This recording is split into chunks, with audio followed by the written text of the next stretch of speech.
Botanabino, salutations, Madame Colombe sur PTC Legacy.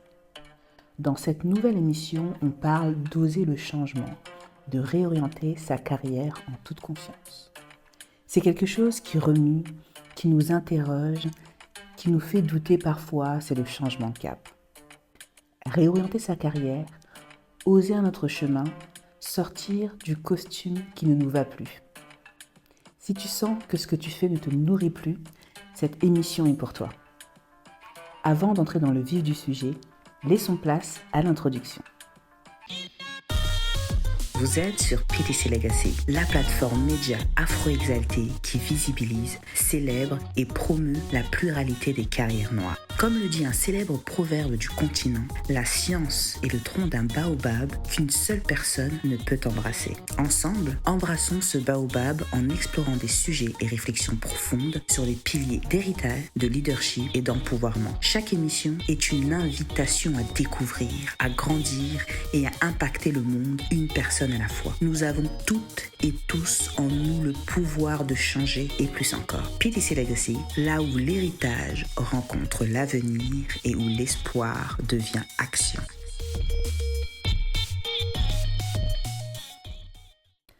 Tout commence par un inconfort silencieux. Tu te lèves le matin, tu n'es pas en joie. Tu vas au travail, ce que tu fais a perdu de sa saveur. Moins de sens, moins de plaisir, même si parfois la rémunération est honorable. Tu le fais bien, t'excelles dans ce que tu fais, mais l'étincelle n'est plus là. Ces moments, je les ai moi-même vécus. Ce n'est jamais agréable. Et parfois, on n'ose pas en parler parce que autour de nous, les gens trouvent que notre poste est génial, qu'on est bien payé, qu'on a des bons avantages, qu'on est en CDI ou quoi, que sais-je encore. Ce qui nous rajoute une charge en nous disant « Mais est-ce que je vis ? Est-ce que ce que je vis est vraiment réel ? Est-ce que ce que je vis est réellement légitime ?» Pour ma part, j'étais reconnue au poste. Tout était OK sur le papier. Mais à l'intérieur, c'était comme marcher dans des chaussures trop petites. Okay. Tous les jours, devoir me forcer. Et là, j'étais dans la résistance, réellement, dans une réelle résistance avec moi-même. Donc, ton cerveau, ton cœur, plus rien n'est aligné. Okay. En gros, mon corps me disait stop, non, t'as pas envie, tous les signaux étaient là. Mais mon esprit me disait ouais, mais et après, ok. Et le et après est réellement décisif. Parce que dans le et après, il y a énormément de choses qui se jouent.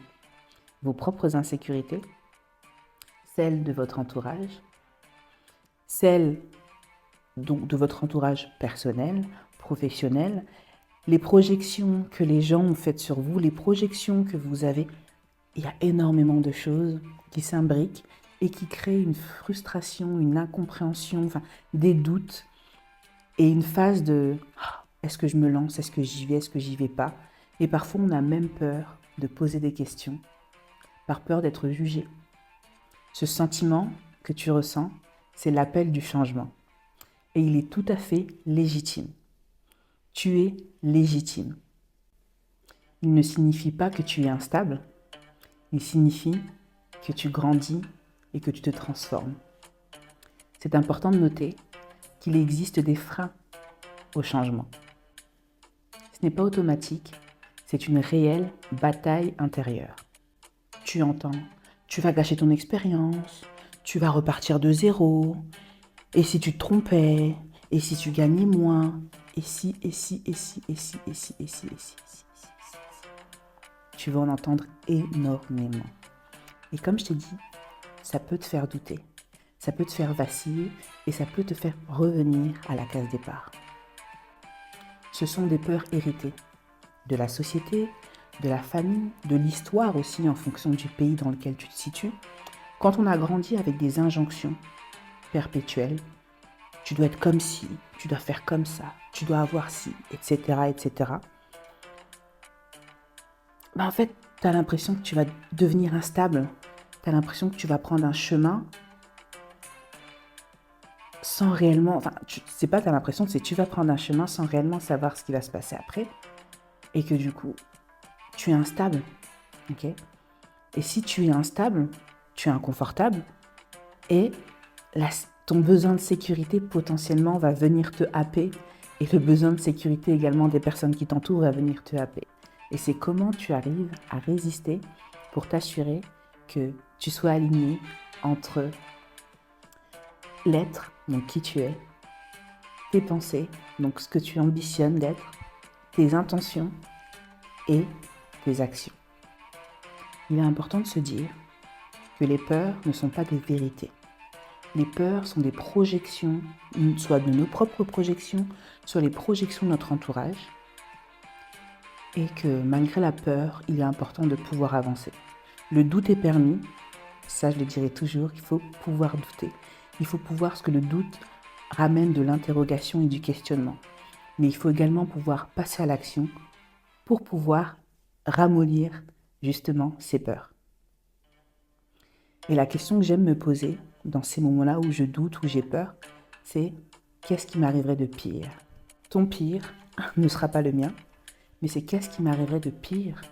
Qu'est-ce que je pourrais fondamentalement perdre et qui me mettrait dans une situation d'inconfort absolu et comparé à ce que je pourrais gagner.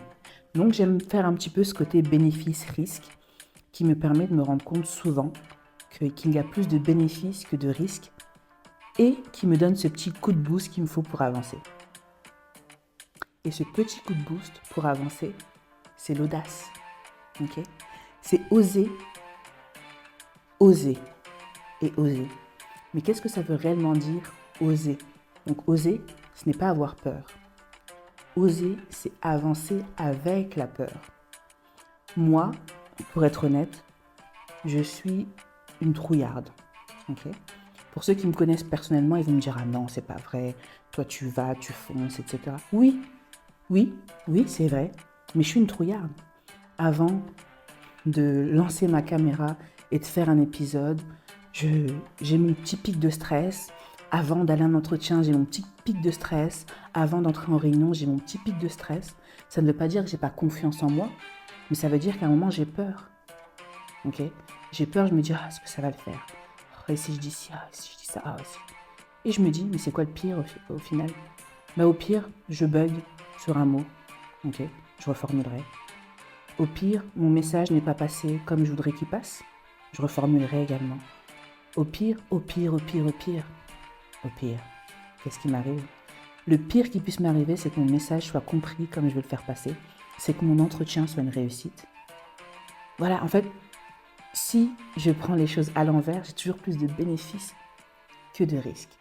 Et c'est là où j'ai compris que plus je passais à l'action, plus je faisais ce qui me faisait peur, plus j'avançais avec ma peur, plus j'arrivais à la réfréner et plus j'arrivais à hacker mon cerveau en se disant la dernière fois, tu as eu peur, tu as vu ce que ça a donné, on a géré. Donc là, on va faire pareil. Okay?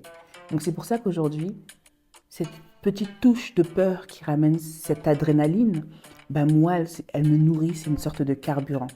Okay? C'est une sorte d'excitation qui me dit ouais, ça fait peur, mais si ça faisait pas peur, qu'est-ce que tu allais faire? Ça, c'est moi aujourd'hui. Mais hier, je n'étais pas dans ce fonctionnement-là. C'est pour ça que je vous apprends comment pouvoir hacker votre cerveau pour pouvoir y arriver. Et je vous donne mes conseils, mes méthodes que j'utilise pour pouvoir ramollir cette peur. Mon objectif, c'est pas d'être sans peur, ok? De plus jamais avoir peur. Non, au contraire, j'aime cette peur. Parce que cette peur, elle me rappelle que je suis en vie. Elle me rappelle que j'ai potentiellement des choses à perdre.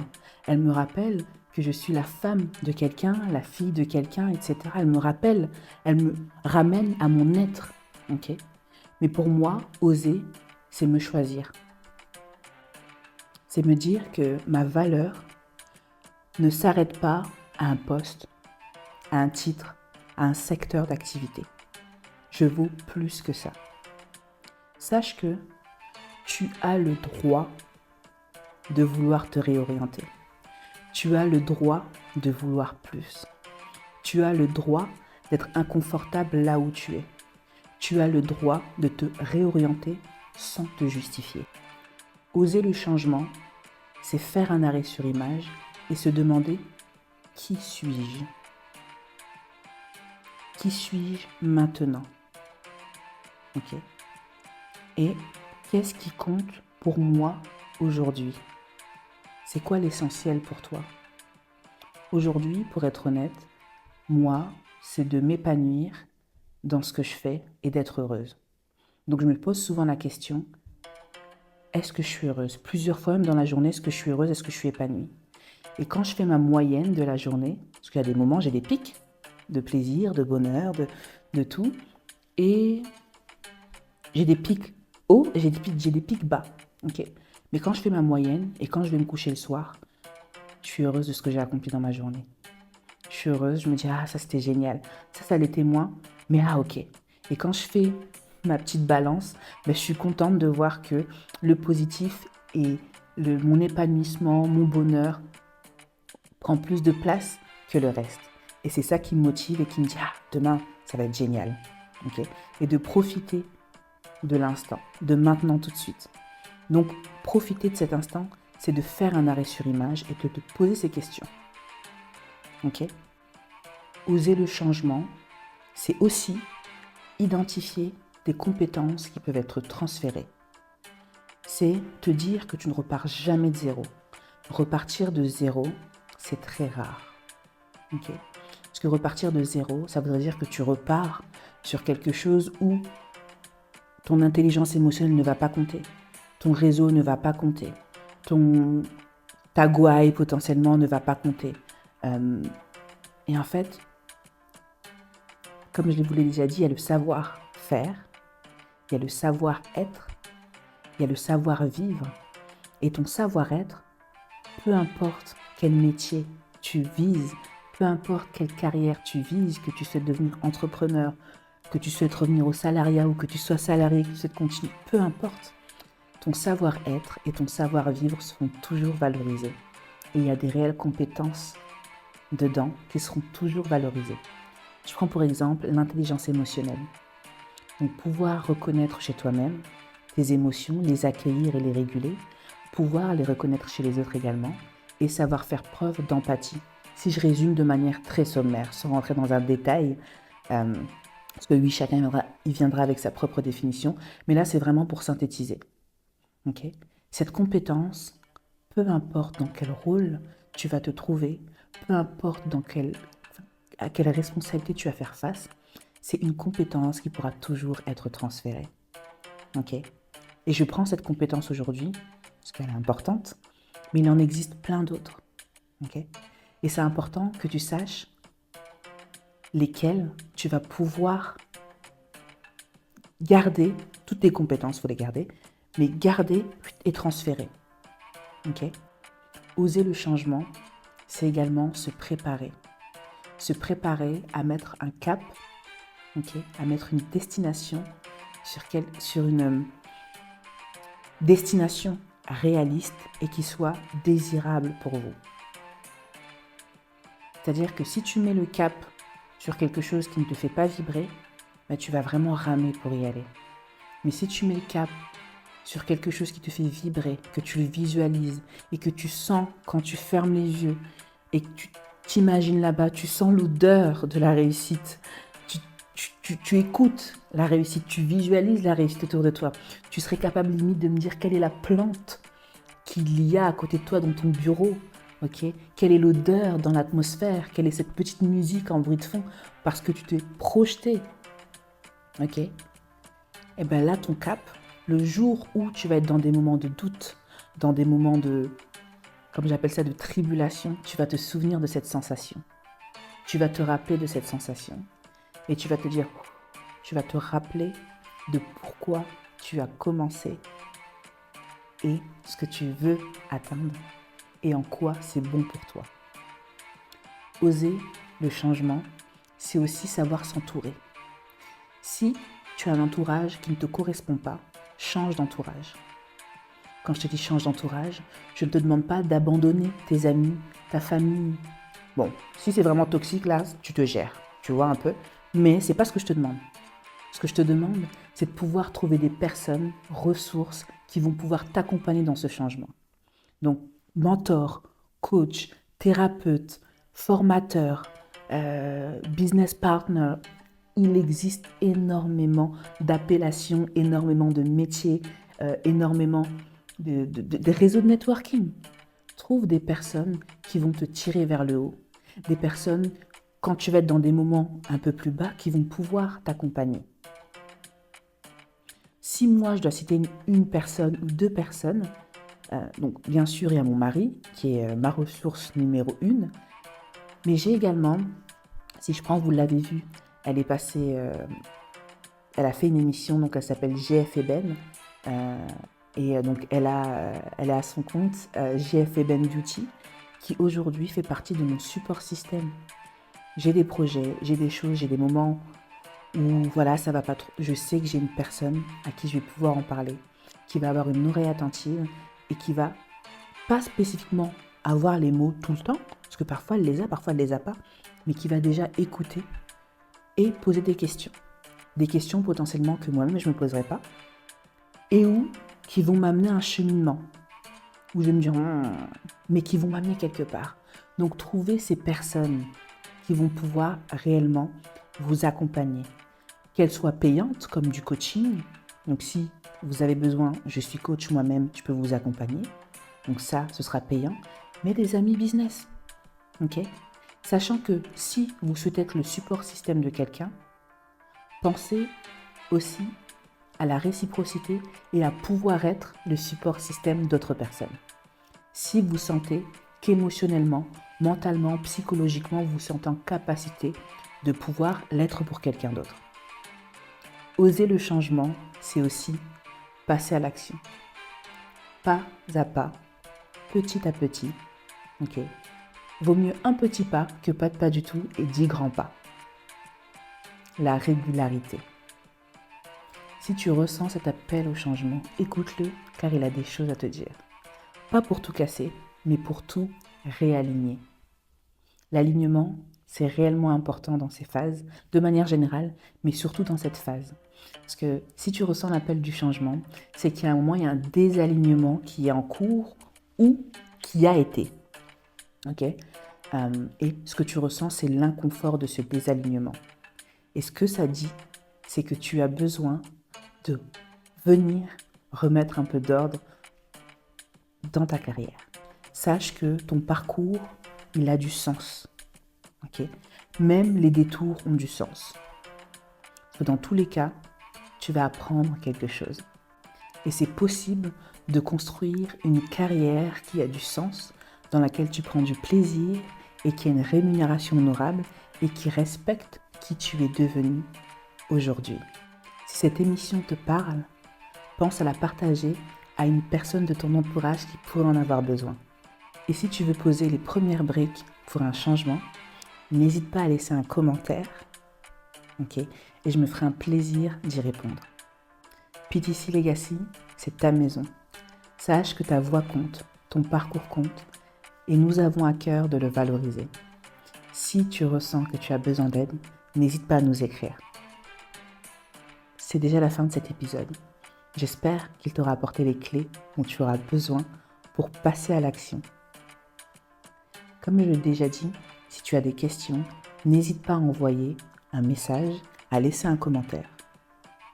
Et je me ferai toujours un plaisir de pouvoir y répondre. Je te dis à très bientôt pour une nouvelle émission. Puisse cette émission vous ouvrir des pistes de réflexion et vous apporter l'impulsion dont vous avez besoin pour paver votre chemin de succès. Pensez à vous abonner, à liker, à commenter et à partager pour démultiplier l'impact. Pour patienter jusqu'à la prochaine émission, je vous donne rendez-vous sur la newsletter Carrière Noire d'Eli et sur les réseaux sociaux. Je vous mets toutes les informations en barre d'infos. Souvenez-vous que nous avons toutes et tous en nous le pouvoir de changer et plus encore. Embrassez cette nouvelle semaine pleine de promesses. Botika la malamu.